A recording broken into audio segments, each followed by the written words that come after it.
کیا خدا نے انسان کو بنایا ہے یا پھر انسان نے خدا کو بنایا ہے؟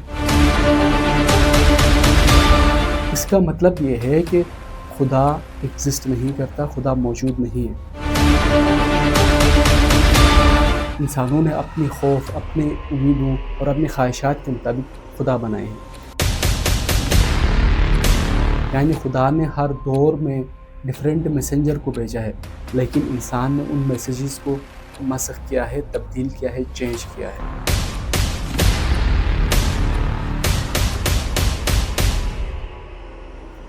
کیونکہ لوڈوگ فیوباخ کے مطابق انسان اپنی آئیڈیل سیلف کو ہی گاڈ کہتا ہے۔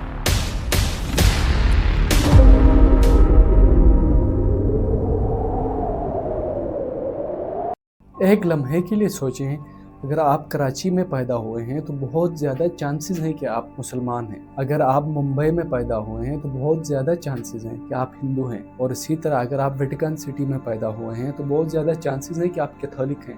اگر آپ بینکاک میں پیدا ہوئے ہیں تو بہت زیادہ چانسز ہیں کہ آپ بدھسٹ ہیں۔ کیا یہ سب محض اتفاق ہے یا پھر اس پہ سوچا جا سکتا ہے؟ اس آرگومنٹ کو basically the problem of religious diversity کہا جاتا ہے۔ اس وقت دنیا میں تقریباً 4000 سے زائد مذاہب ہیں۔ ہر مذہب کہتا ہے کہ ان کا مذہب سچا ہے۔ مثال کے طور پر کرسچن کہتے ہیں کہ ان کا مذہب سچا ہے، ان کا مذہبی پیغام سب سے زیادہ ٹرو ہے اور باقی سارے مذاہب غلط ہیں۔ اسی طرح ہندو کہتے ہیں کہ ان کا مذہب سچا ہے، باقی سارے مذاہب غلط ہیں۔ اسی طرح اسلام اور جوڈائزم بھی یہی کلیم کرتا ہے۔ اگر قادر مطلق گاڈ ایک ہی ہے، پھر اس دنیا میں اتنی زیادہ کیوس اور اتنی زیادہ کنفیوژن کیوں ہے؟ کیا اتنے پاورفل خدا اتنی سمپل میسج کو بغیر کسی کنفیوژن کے دنیا تک نہیں پہنچا سکتا تھا؟ اگر اس دور میں کوئی بندہ اپنا کوئی میسج پوری دنیا تک پہنچانا چاہتا ہے، وہ سوشل میڈیا کے تھرو بآسانی سے پہنچا سکتا ہے۔ مثال کے طور پر ٹرمپ اپنا کوئی میسج پوری دنیا تک پہنچانا چاہتا ہے تو وہ لفظ بلفظ بغیر کسی چینج کے، بغیر کسی کنفیوژن کے سوشل میڈیا کے تھرو اپنا پیغام پوری دنیا تک پہنچا سکتا ہے۔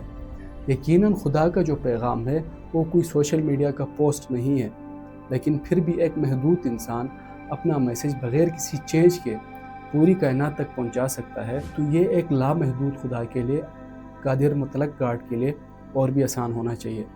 اس کو بیس بنا کے ایتھیسٹ کہتے ہیں کہ دنیا میں اتنے زیادہ اپوزٹ ریلیجن ہیں، 4000 سے زائد ریلیجن ہیں۔ اس کا مطلب یہ ہے کہ خدا ایگزسٹ نہیں کرتا، خدا موجود نہیں ہے، یا پھر اگر خدا موجود ہے تو وہ اپنا پیغام پہنچانے میں ناکام رہا ہے۔ ایتھیسٹ کہتے ہیں کہ یہ جو ریلیجیس ڈائیورسٹی ہے، یہ اس لیے نہیں ہے کہ خدا نے مختلف وقت میں مختلف باتیں کہی ہیں، یا اس لیے نہیں ہے کہ خدا کا پیغام انسانوں نے مس انٹرپریٹ کیا ہے۔ ریلیجیس ڈائیورسٹی اس لیے ہے کیونکہ ریلیجنز کو انسانوں نے بنایا ہے۔ انسانوں نے اپنی خوف، اپنے امیدوں اور اپنی خواہشات کے مطابق خدا بنائے ہیں۔ مثال کے طور پر جو لوگ ایگریکلچر کرتے تھے، جو سویلائزیشن ایگریکلچر کے ساتھ جڑی تھی، ان کا خدا بارش برساتا تھا اور فصل دیتا تھا۔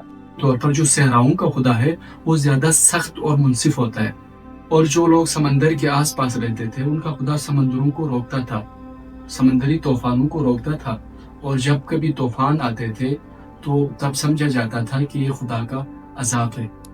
یہ سب کچھ محض اتفاق نہیں ہو سکتا۔ یہاں پہ جو بلیورز ہیں وہ یہ بھی کہتے ہیں کہ ہر مذہب سچائی کا ایک پارٹ ہے، یعنی خدا نے ہر دور میں ڈیفرنٹ میسنجر کو بھیجا ہے، لیکن انسان نے ان میسیجز کو مسخ کیا ہے، تبدیل کیا ہے، چینج کیا ہے۔